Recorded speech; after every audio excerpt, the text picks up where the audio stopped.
जय Hind and welcome to total beings. Nationalism in India continue करेंगे, Rowlatt act वगैरह पढ़ेंगे। इससे पिछले वाले सेशन में अपन ने पढ़ा था कि बाबा गांधी साउथ अफ्रीका से वापस आए 1915 में और एक नया मोड ऑफ स्ट्रगल सत्याग्रह उन्होंने लॉन्च किया। सत्याग्रह का एम्फेसिस था ट्रुथ और नॉन वायलेंस पे। सत्याग्रह का पहला सक्सेसफुल एक्सपेरिमेंट इंडिया में किया गया चंपारण बिहार में 1917 में। इंडिगो कल्टीवेशन के खिलाफ लड़ाई थी। फिर खेड़ा गुजरात में 1917 में ही क्रॉप फेलियर के अगेंस्ट लड़ाई थी और 1918 में अहमदाबाद कॉटन मिल स्ट्राइक में गांधी जी ने सक्सेसफुली पार्टिसिपेट किया। गांधी जी जब इंडिया में आए तो ब्रिटिशर्स वर्ल्ड वॉर वन में इन्वॉल्व थे। 1914 से लेकर 1918 तक वर्ल्ड वॉर वन चला। ये अपन ने देखा था कि गांधी जी कहीं ना कहीं चाहते थे कि वर्ल्ड वॉर वन में ब्रिटिशर्स जीत जाएं, बिकॉज एक्सपेक्टेशन ये थी कि अगर ब्रिटिशर्स जीतेंगे तो कुछ कॉन्स्टिट्यूशनल कंसेशंस इंडिया को भी दिए जाएंगे। बट ऐसा हुआ नहीं, हुआ इसका जस्ट रिवर्स। ब्रिटिश सरकार ने इंडियन हिस्ट्री का सबसे ड्रैकोनियन, सबसे वाहियात एक्ट इंप्लीमेंट किया, जिसे अपन जानते हैं राउलेट एक्ट के नाम से, राउलेट एक्ट। और इसी राउलेट एक्ट को ब्लैक एक्ट भी कहा जाता है, ब्लैक एक्ट। और ये राउलेट एक्ट लाया गया मार्च 1919 में। और राउलेट एक्ट का बेसिक आइडिया था नो बेड, मतलब नो वकील, नो अपील, नो दलील। राउलेट एक्ट में कहा गया कि अगर कोई पॉलिटिकल लीडर या कोई आदमी ब्रिटिश सरकार के खिलाफ कुछ भी बोलेगा तो उसे 2 साल के लिए अरेस्ट कर लिया जाएगा और ना वकील मिलेगा, ना अपील करने का मौका मिलेगा, ना दलील देने का मौका मिलेगा। मतलब 2 साल के लिए नो वकील, नो अपील, नो दलील। ये सब किया गया बिकॉज ब्रिटिश सरकार के खिलाफ जो पॉलिटिकल एक्टिविटीज हो रही थी, जो नए नए पॉलिटिकल लीडर्स इमर्ज हो रहे थे, उनको सप्रेस करने के लिए, उनको दबाने के लिए। अच्छा, इसके खिलाफ प्रोटेस्ट होना लाजमी था, होने ही थे। तो गांधी जी ने राउलेट एक्ट के अगेंस्ट में प्रोटेस्ट करने की सोची और प्रोटेस्ट करने के लिए गांधी जी ने लॉन्च की सत्याग्रह सभा। सत्याग्रह सभा, या इसको जाना जाता है राउलेट सत्याग्रह के नाम से भी, राउलेट सत्याग्रह। और राउलेट सत्याग्रह या सत्याग्रह सभा लॉन्च की गई 6 अप्रैल को, 6 अप्रैल को। 6 अप्रैल को पूरे कंट्री में जगह जगह पे हड़ताल हुए। लोग बागों ने दुकानें बंद कर दी, स्ट्राइक्स की, रेलवे वर्कर्स ने वर्कशॉप्स को क्लोज कर दिया। और ये सब हो रहा था इस ड्यूरेशन में ब्रिटिश गवर्नमेंट को ये डर था कि कहीं ये जो प्रोटेस्ट है ये आउट ऑफ कंट्रोल ना हो जाए। और उस प्रोटेस्ट को कंट्रोल करने के लिए, कर्व करने के लिए पुलिस ने, ब्रिटिश गवर्नमेंट ने अलग अलग मेजर्स लिए। जैसे लोकल लीडर्स को जगह जगह पर अरेस्ट किया गया। गांधी जी की एंट्री दिल्ली में बैन कर दी गई। इनफैक्ट 9 अप्रैल को, 9 अप्रैल को Gandhi ji was arrested. Gandhi ji was arrested. यहां तक फिर भी ठीक था। कहानी शुरू हुई 10 अप्रैल को। 10 अप्रैल को अमृतसर में कुछ लोग पीसफुली प्रोटेस्ट कर रहे थे। अमृतसर में कुछ लोग पीसफुली प्रोटेस्ट कर रहे थे और इन पीसफुल प्रोटेस्टर्स पे पुलिस ने फायरिंग की, पुलिस ने अटैक कर दिया। और जब पुलिस अगर फायर करेगी तो लोग साधु तो है नहीं कि बैठे रहेंगे, तो लोगों ने भी फिर अटैक करना शुरू किया। लोगों ने बैंक्स को, शॉप्स को, रेलवे स्टेशंस को अटैक करना शुरू किया। इवेंचुअली यहाँ पे हो गया वायलेंस। और वायलेंस जब बढ़ गया तो सरकार ने कर्फ्यू लगा दिया।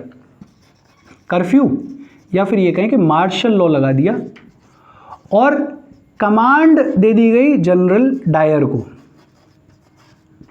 जनरल डायर को। कर्फ्यू का तो तुम्हें याद ही होगा, कोविड के टाइम पे लगा था कर्फ्यू। सड़क, घर से बाहर सड़क पे निकले तो पुलिस वालों ने ऐसी ऐसी जगह से सुझाया है कि ना सड़क याद रही ना घर याद रहा। कर्फ्यू, यहाँ पे भी कर्फ्यू लगाया गया, मार्शल लॉ लगाया गया। अच्छा, 10 अप्रैल को ये हुआ। इसके बाद अमृतसर के कांग्रेस के दो बड़े फेमस लीडर्स, एक का नाम है डॉक्टर सत्यपाल मलिक और दूसरे का नाम है सैफुद्दीन खिचवी, सैफुद्दीन। इन दोनों को अरेस्ट कर लिया गया एंड ब्रिटिश सरकार ने इनको अरेस्ट करके एक अननोन जगह पर रख दिया। कांग्रेस वर्कर्स ने इन दोनों लीडर्स की अरेस्ट के अगेंस्ट में प्रोटेस्ट करने की डिसाइड की। प्रोटेस्ट करने का डिसाइड हुआ और ये प्रोटेस्ट की डेट इन लोगों ने डिसाइड की 13 अप्रैल, और इस डेट का बहुत सिग्निफिकेंस है इंडियन हिस्ट्री में। इंडियन हिस्ट्री का सबसे वाहियात दिन अगर कोई माना जाए तो वो है 13 अप्रैल, 13th अप्रैल। 13 अप्रैल को लोग बाग सत्यपाल मलिक और सैफुद्दीन की अरेस्ट के अगेंस्ट में प्रोटेस्ट करने के लिए इकट्ठा हुए जलियांवाला बाग में। कहाँ पे? जलियांवाला बाग में। और 13 अप्रैल को पंजाब में सेलिब्रेट किया जाता है बैसाखी फेस्टिवल। बड़ा धूमधाम से बैसाखी का फेस्टिवल यहाँ पे सेलिब्रेट किया जाता है। बट जैसा कि हमारे कल्चर में है कि आदमी अपने काम से ज़्यादा दूसरे के काम में इंटरेस्टेड है, ऐसा ही यहाँ हुआ। आए तो थे लोग बाग जगह जगह से बैसाखी के फेस्टिवल में, बैसाखी के मेले में पार्टिसिपेट करने के लिए, मेला देखने के लिए। लेकिन वही देखा, बोला मेला तो अगले साल देख लेंगे, झूला ही तो झूलना है, झूल लेंगे। पहले उधर देखो जलियांवाला बाग में भीड़ लगी है, उसको देख के आते हैं। तो लोग वहाँ जाना शुरू हो गए। हमारे इंडियन कल्चर की आदत है ये, टाइम पास भांति भांति तरीकों से करते हैं हम। एक आदमी गड्ढा खोद रहा होगा, 15 उसको देख रहे होंगे। अपना ही देखो, सोशल मीडिया की जनरेशन है, सोशल मीडिया पे कितना टाइम वेस्ट करते हैं हम। जाएंगे सोच के यूट्यूब पे कि कोई पढ़ाई का वीडियो देखना है, फिर कहीं से तो इंस्टाग्राम रील्स आ जाएंगी, बोला 15 सेकंड का ही तो है, देख लेते हैं। और फिर ये 15 सेकंड कब 45 मिनट में कन्वर्ट हो जाती है पता ही नहीं चलता। टाइम तो टाइम गया। ये 45 मिनट में जो एनर्जी लगी, जो कंसंट्रेशन लगा, जो थकावट हुई, अब अगर इस बच्चे को बोला जाए कि किताब पढ़ ले, ये कभी पूरे पोटेंशियल पे, पूरे कंसंट्रेशन के साथ उस किताब को पढ़ ही नहीं पाएगा, बिकॉज एनर्जी तो वहां लग गई ना 45 मिनट में। टाइम को यूटिलाइज करना सीखो। जिस कल्चर ने, जिस इंसान ने टाइम को बर्बाद किया है, जिंदगी उसकी बर्बाद होती है। फैक्ट है ये। और मैं तो कहता हूं कि अगर तुम्हें रिक्शा वाला बनना है तो खूब टाइम है, कहीं पे भी वेस्ट करो, कोई दिक्कत नहीं है। लेकिन अगर जिंदगी में कुछ करना है मीनिंगफुल, तो प्रायोरिटीज डिसाइड करो। देखो कि कौन सी ऐसी चीजें हैं जो तुम्हारे फ्यूचर के लिए यूजफुल है, उनमें इन्वेस्ट करना शुरू करो टाइम। जरूरी नहीं है सिर्फ पढ़ाई हो। टाइम को अगर यूटिलाइज करना सीख गए तो आधी समस्याएं ऐसे ही खत्म हो जाएंगी। इधर 13 अप्रैल 1919 जलियांवाला बाग में लोग असेंबल हुए सत्यपाल मलिक और सैफुद्दीन के अरेस्ट के अगेंस्ट में प्रोटेस्ट करने के लिए। उसी दिन बैसाखी का फेस्टिवल था, तो भीड़ बहुत ज़्यादा हो गई। कमांड किसके हाथ में थी? जनरल डायर के हाथ में। जनरल डायर ने जलियांवाला बाग अगर देखा हो तो अच्छी बात, नहीं देखा हो तो फोटो देख लेना। सिर्फ एक ही एंट्रेंस है जलियांवाला बाग में। जनरल डायर ने उस एंट्रेंस को ब्लॉक किया, पुलिस वालों को खड़ा किया बंदूक लेके, और इनडिस्क्रिमिनेटली फायर करना शुरू किया, बिना सोचे समझे फायर करना शुरू किया। और इस फायरिंग में लगभग 1000 लोग मारे गए। एग्जैक्ट फिगर नहीं है, लेकिन लगभग 1000 लोग मारे गए और बहुत सारे लोग घायल हुए। 13 अप्रैल 1919 जलियांवाला बाग मैसेकर। भीड़ बढ़ने का एक रीजन बैसाखी का फेस्टिवल भी है। कौन रिस्पॉन्सिबल है इसके लिए? General Dyer. और ये बहुत वाहियात आदमी है। जब इससे पूछा गया कि आपने ऐसा क्यों किया, तो इसने बोला कि सत्याग्रहियों में टेरर एंड ऑ क्रिएट करने के लिए, डर क्रिएट करने के लिए, to create terror and awe in the minds of satyagrahis. Jallianwala Bagh massacre हो गया। सोच के देखो, जब इतने सारे लोग मारे जाएंगे तो जो लोग सुनेंगे उसमें गुस्सा तो आएगा ही। तो पूरे नॉर्थ इंडिया में इसके अगेंस्ट में प्रोटेस्ट हुए। कुछ जगह पर लोग वायलेंट भी हो गए, वायलेंट प्रोटेस्ट हुए। लेकिन सरकार ने भी उन प्रोटेस्टर्स को बहुत ब्रूचली ह्यूमिलिएट किया, सप्रेस किया। जैसे सरकार ने इन प्रोटेस्टर्स को फोर्स किया नाक रगड़ने के लिए रोड पे। They were made to rub the nose on road. जबरदस्ती नाक रगड़वाई गई रोड पे, they were made to crawl on the road, रेंगने के लिए मजबूर किया गया इनको, फ्लॉगिंग की गई, फ्लॉगिंग मतलब कोड़े मारना, और किसी भी गवर्नमेंट ऑफिशियल को सल्यूट करना है, सलामी देनी है, इसके लिए फोर्स किया गया। एक्सट्रीम वायलेंस हो गया। और गांधी जी की एक अच्छी बात है, वायलेंस के फेवर में बिल्कुल नहीं है आदमी। जब पता चला वायलेंस हो रहा है तो गांधी जी ने फाइनली 18 अप्रैल को 18 अप्रैल 1919 को इस सत्याग्रह सभा को विड्रॉ कर लिया। सत्याग्रह सभा विड्रॉ हो गई। सत्याग्रह सभा, इनफैक्ट गांधी जी ने सत्याग्रह सभा के लिए लिखा भी है, कहा भी है कि ये उनकी ज़िंदगी का सबसे बड़ा ब्लंडर है, सबसे बड़ी गलती है, हिमालयन ब्लंडर, क्योंकि जलियांवाला बाग मैसेकर जैसा इतना बड़ा इवेंट हो गया, तो गांधी जी ने इसको हिमालयन ब्लंडर भी बुलाया है। लेकिन गांधी जी ये मानते थे कि एप्रोप्रिएट टाइम पे एक बड़ा मूवमेंट लॉन्च करने की ज़रूरत है, और गांधी जी ये भी मानते थे कि एक बड़ा मूवमेंट इंडिया में तभी लॉन्च किया जा सकता है जब हिंदू मुस्लिम लोग यूनाइट होंगे। गांधी जी ऐसी अपॉर्चुनिटी ढूंढ रहे थे और बड़ी जल्दी अपॉर्चुनिटी मिली गांधी जी को। वर्ल्ड वॉर 1 में कौन जीता? ब्रिटेन, फ्रांस वगैरह, और हारने वालों में एक था टर्की, और टर्की में राज था ऑटोमन्स का, ऑटोमन टर्की।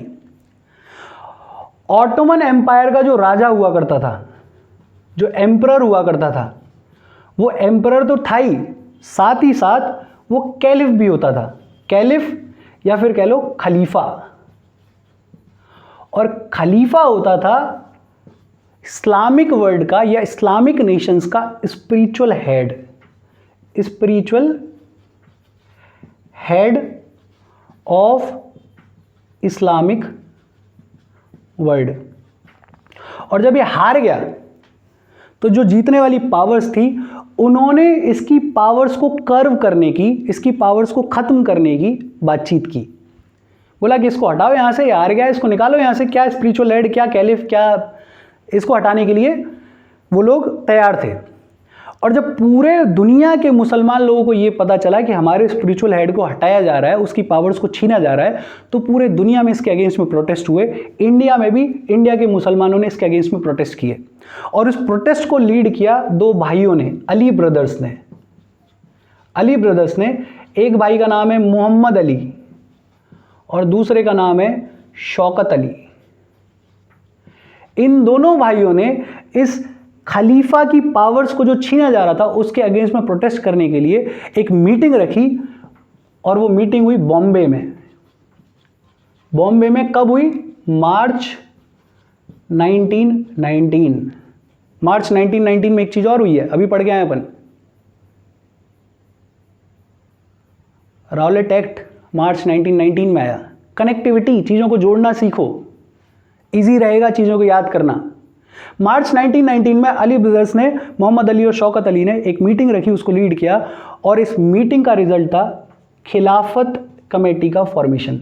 एक कमेटी फॉर्म की गई, खिलाफत कमेटी। अब कोई पूछ ले कि खिलाफत कमेटी क्यों फॉर्म की गई? खिलाफत कमेटी का सिर्फ इतना सा पर्पस था कि ये जो टर्की के ऑटोमन एम्पायर का जो राजा है, जो खलीफा है, जो कैलिफ है, जो कि स्पिरिचुअल हेड इस्लामिक वर्ल्ड का, उसको जो हटाया जा रहा है, उसकी पावर्स को जो कर्व किया जा रहा है, वो ना किया जाए। और ये लोग पहुंचे गांधी जी के पास, दोनों भाई। बोला, बाबा आप बहुत पॉपुलर हो, आप डूड आदमी हो, आपकी सब सुन रहे हैं, आपकी मदद चाहिए हमें, हमारा ये इशू है। और गांधी जी तो ऐसा मौका ढूंढ ही रहे थे जहाँ पे हिंदू मुस्लिम लोगों को यूनाइट किया जाए। तो गांधी जी ने इन लोगों के साथ मिल के डिसाइड किया कि हम लॉन्च करेंगे क्या? NCM, non cooperation movement. Non cooperation movement क्या है, इस पर अपन डिटेल में बात करेंगे। गांधी जी ने डिसाइड किया कि नॉन कोऑपरेशन मूवमेंट लॉन्च करेंगे। अब अगर तुमसे कोई पूछ ले कि NCM के रीजंस क्या हैं, तो बता दो फटाफट से क्या क्या हो सकते हैं, सोचो। NCM के रीजंस, पहला क्या होगा भाई? NCM की शुरुआत पहले तो यहीं से हुई है। मुसलमान लोग NCM में क्यों पार्टिसिपेट करेंगे? खिलाफत इशू की वजह से। कौन सा इशू? खिलाफत इशू। खिलाफत इशू क्या है कि ये जो स्पिरिचुअल हेड है इस्लामिक नेशंस का, ये जो खलीफा है, कैलिफ है, इसकी जो पावर्स को कर्व किया जा रहा है वो नहीं किया जाना चाहिए। दूसरा बड़ा इंटरेस्टिंग है जलियांवाला बाग मैसेकर हुआ, हिंदू मुसलमान सिख सभी लोग गुस्से में थे। जलियांवाला बाग मैसेकर हुआ और जलियांवाला बाग मैसेकर जब हो गया तो एक कमेटी अपॉइंट की गई ये देखने के लिए कि जनरल डायर ने जो किया वो सही किया या गलत किया। और उस कमेटी ने ये कहा कि जनरल डायर ने जो भी किया वो सही किया, कानूनन किया, कानून के दायरे में किया। तो एक तो इतने लोग मारे गए, इतना मैसेकर हुआ, उसकी वजह से लोगों में गुस्सा, और दूसरा ये कह रहे हैं कि जनरल डायर ने जो किया वो सही किया। कितना गुस्सा होगा लोगों में। तो गांधी जी ने बोला दूसरा रीजन होगा जलियांवाला बाग मैसेकर के खिलाफ जो इनजस्टिस हुआ है उसकी भी लड़ाई अपन एनसीएम के थ्रू लड़ेंगे। मुसलमान इसलिए आया, हिंदू मुसलमान सिख ईसाई सब इसलिए, एक रीज़न ये था, और तीसरा जो 2 4 6 लोग बच गए। तो गांधी जी ने बोला ये लड़ाई स्वराज की भी तो है, फ्रीडम की भी तो है, और ये डिसाइड किया गया, ये 3 रीजंस हैं, और ये डिसाइड किया गया कि एनसीएम को लॉन्च करेंगे। एनसीएम की डिटेल अपन देखेंगे। एनसीएम को लॉन्च करने का प्रपोजल कांग्रेस के पास भेजा गया।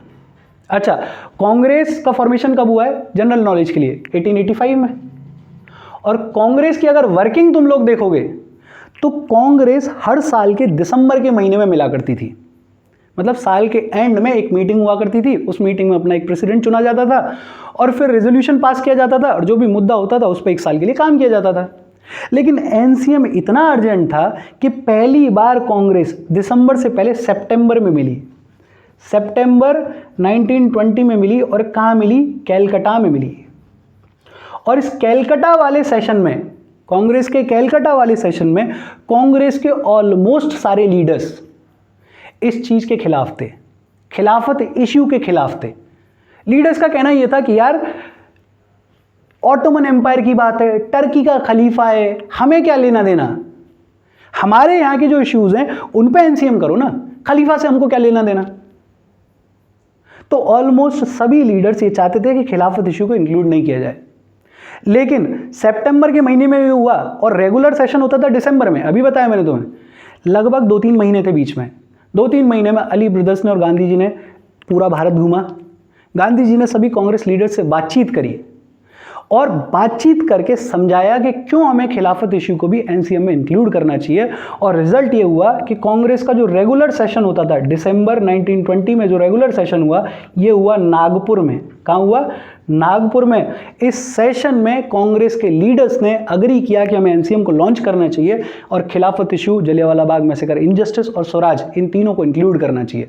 इनफैक्ट सीआर दास जो कैलकाटा में इसको बहुत तगड़े तरीके से अपोज कर रहे थे कि खिलाफत इशू पे हमें नहीं लड़ना चाहिए, उन्होंने खुद प्रपोजल रखा कि हमें खिलाफत इशू को इंक्लूड करके एनसीएम को लड़ना चाहिए।